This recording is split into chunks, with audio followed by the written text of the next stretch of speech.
Hello, and welcome to another episode of The Trade Stylist, the place where we try and craft your trade. So, this is the episode of the week of 20th of April 2024, and we start, of course, with the disclaimers that all views are personal and that any commodity investments might have higher risks than even invested capital. So, hello once again, I am Debajyoti, better known as DJ, and you can find me at the Trade Stylist. And I'm here to try and craft your trade. And you can find me on YouTube, Twitter, X now, and Instagram as well. So we start with a prayer, which is, may the trading gods be with us always, and we move to the market update. So if we look at the complex as a whole, starting with the softs complex has done pretty well, especially Robusta and cocoa. We've seen tremendous rises for these crops over the last year and a year and a half for cocoa, and I think Arabica and Robusta have started just picking up steam and looks to be a similar kind of phenomena going there as well. So all bets are off fairly for coffee as well. Orange juice, cotton and sugar on the other hand lost a bit of steam, all three down roughly between 2, 3 and 4%, with cotton being the biggest loser at roughly 5%, finally losing out from 82 levels to around 78 levels. On the grains complex, on the other hand, it's continuously down overall. Corn lost roughly the same amount, but it's trying a base formation. Wheat as well, base formation. Both of these have something in play, which I'll talk about in the next section. But soybean again, trend could not hold on to the 12 mark, dropped back to 1150s. Soybean meal sort of is the only place where it is trying to hold on to a 340s, 330s level. But soybean oil also down back to 44.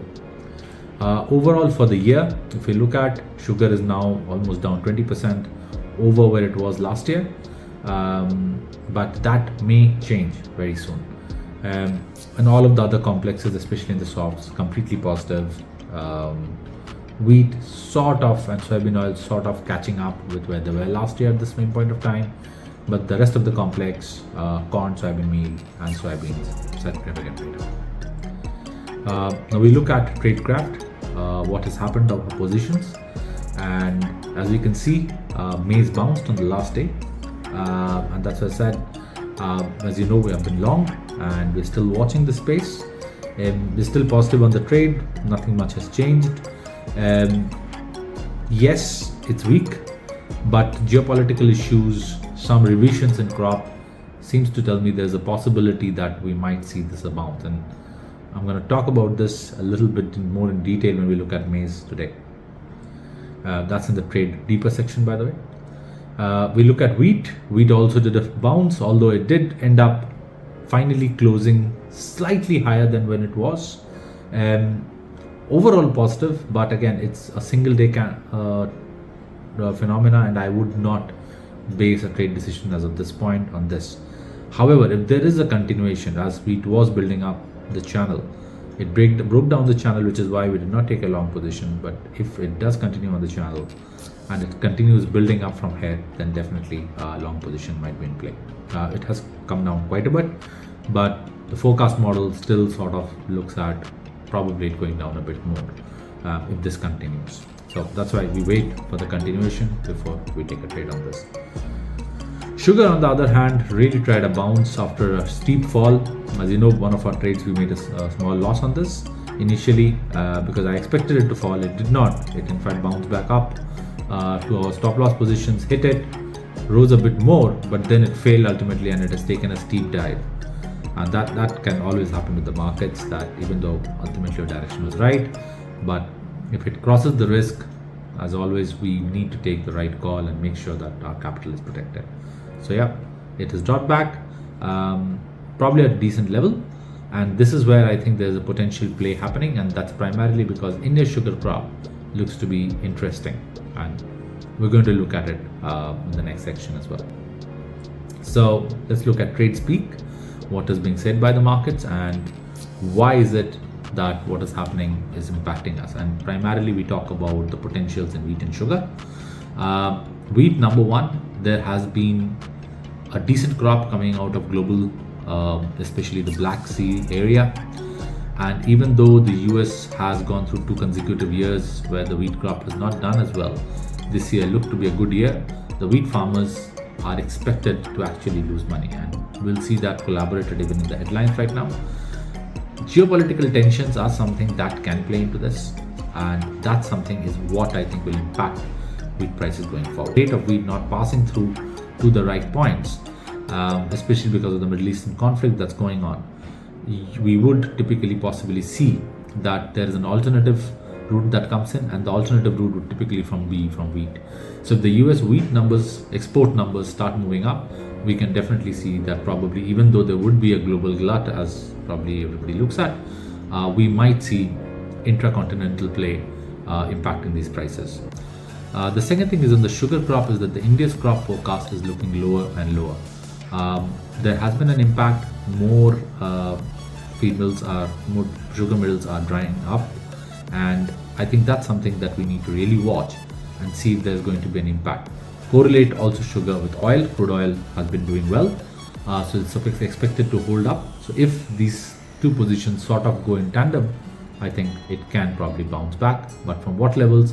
And the steep fall also tells us that there's potential for it to go down quite a bit more. Looking into the trader peak, which is typically the points of interest, we see number one that the US EPA has allowed for temporary higher ethanol gasoline blends, and that similarly in energy, there's a DUX curve, which was typically a US worry, is now becoming a European worry as well, and this is typically a function of the solar energy curves, and especially during a day event where, because of excess amount of solar energy generated during off-peak hours, which is during the middle of the day, it starts looking like a DUX curve, and that sort of is impacting prices a lot. So Argentina loses almost 6.5 million metric tons of corn as per their exchange, Rosario exchange, to bugs. And that I think is the story of the time. I don't think we are done with this. I think probably if they're declaring 6.5, I do potentially see that there would be probably even more losses, or even people holding back maize rather than exporting it. And that I think can drive maize prices high. So we need to look at that. EU carbon prices down to half, funds losing even more this compared to last year versus this year. And as I said, US wheat farmers are expected to extend losses with respect to global prices. And India sugar production dips, and crop definitely may be shorter than even forecast earlier.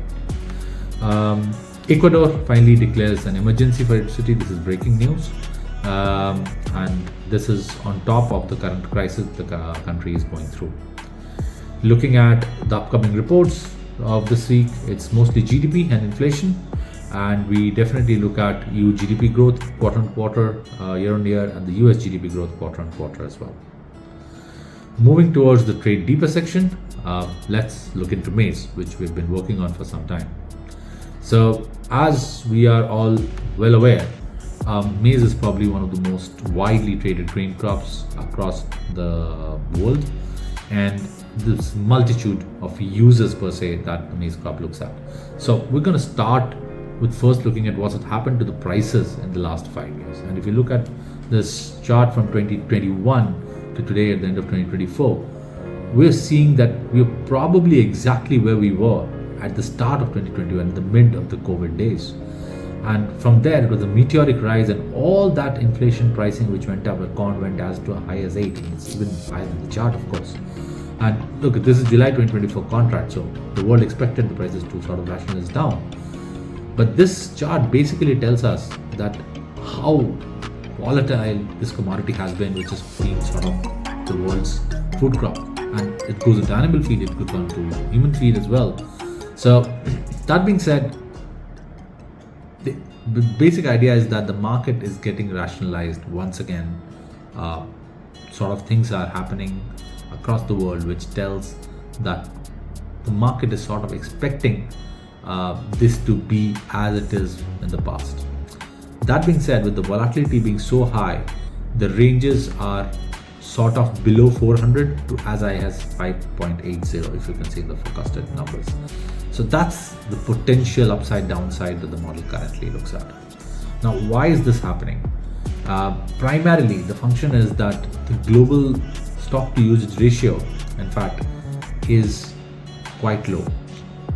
And that typically correlated would be that the prices should be higher than where they are. So corn essentially becomes undervalued in a way. However, the fact is that we are not just looking at the US stock to use ratio. We need to look at the global stock to use ratio, and that's a function also of the demand that we're seeing coming from these places. And that's where, if you look at it, this year's ending stocks are probably better than the last 3 or 4 years ending stocks forecast, and that is probably what is impacting. It's not the US ratio just, it's also the global ratio. However, if this stock balance starts getting revised downwards, then there is no reason that the corn prices do not go up to 5.5 levels soon enough. And we don't see an impact on the basis on corn as such for Brazil or the US right now, but Argentina is definitely a story to look at, and Africa definitely is a story to look at. And if you look at this, is also reflected in the basis prices that are being offered. The top graph typically is telling you what the current basis positive and negative are, and that's typically a function of where it is growing, where it is available, and you can see how deeply top is down. And compared to a normal year, which is the down graph, what is the deviation in the basis? So all of these areas where the prices are usually higher, they're actually higher, not just compared to normal logistic transport differences, but it's actually higher in the US in terms of even normal years. This is on the basis of the last 3 years. And that tells you that within the region as well, there exists a strong basis differential. There exists a strong possibility for inter-country transportation, inter-country sort of trade flow. And this sort of gives us the idea that there are regional pockets of maize, and how deeply this is going to be impacted is something that will be looked at probably as the markets move in the next 3 to 6 months. So yeah, that's sort of what corn looks like. Finally, for the next week, we have the market update.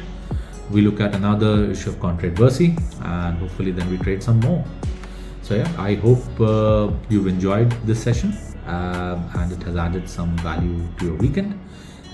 Next week we should be in a new place, and you would be able to sort of look at us coming from a different country. The next episode goes out on the 27th of April 2024, and I wish you a great weekend. Cheers and enjoy yourself.